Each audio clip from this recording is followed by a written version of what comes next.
I gave my life to the Lord at 15 years old, and from 15 years old until the time that I started coming to this church, I spent, I'd say probably the majority of that time in a backslidden state.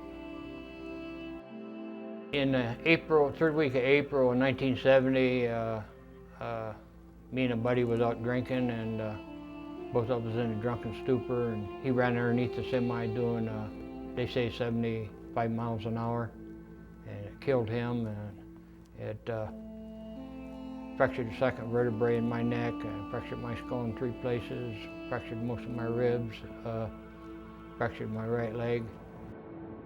I was in a coma for quite a few days, and even when I come out of the coma, when I first come out of the coma, I was blind. I spent probably a month or maybe just a little bit better in the hospital. After that, I was released from the hospital. It took me probably about 1.5 years to start getting back to some kind of a normal life. Those headaches started after I was released from the hospital.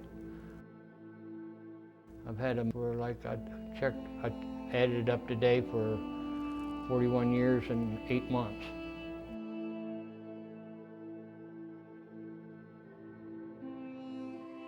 I don't think there's any words to explain what somebody with a migraine headache goes through. It's just unbearable pain. Migraine headaches had put me in bed sometimes 2 to 3 to 4 days at a time. My whole head was in pain, period. It just throbbed. Constant pain. It's unexplainable. No escape. For a long time, how I coped with it is I went right back to drinking and self-medicated through alcohol.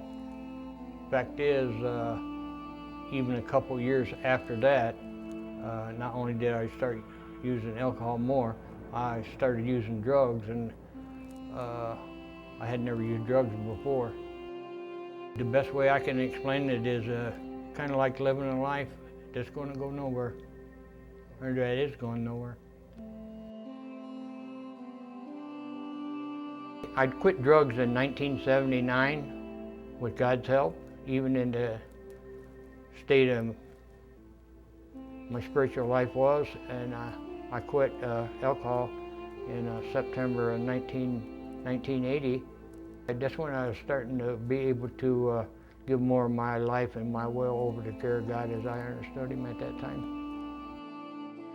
When I really started living like I felt God wanted me to live according to His Word, I could feel joy, and you know, it's like I say, I count it an honor that God loved me so much that He gave His Son to die on the cross on Calvary for me, and give me a new life. And even though I had the pain of headaches and migraine headaches, and suffered that kind of pain, God took away all them other pains, and all those other fears, and all those other faults, and all those other shortcomings, and all those sins in my life that caused me to end up self-inflicting the wounds to my body that I inflicted to my body. God's Word says that my body is His temple, and He expects me to be responsible to honor that.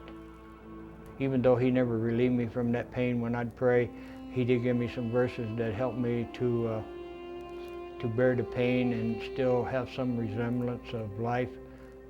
And those verses were like, one of them was, I can do all things through Christ that strengthens me. One of them was, this is the confidence that we have in Him. If we ask anything according to His will, He hears us. And if we know He hears us, then we have the petitions that we desire of Him.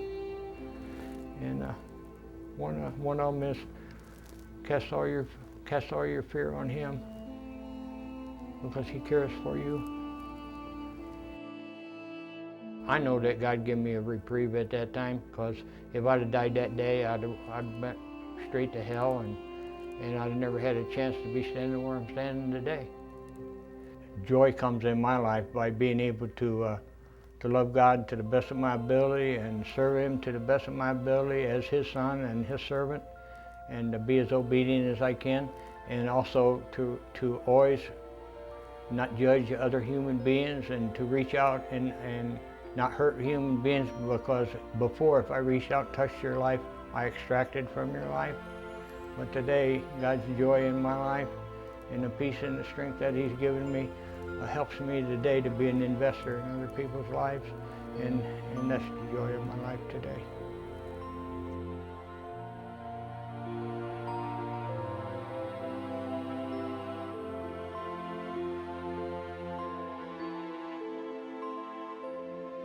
My name is Don Lytle, and this is the first time in my life in 41 years and 8 months that I'm totally free of pain.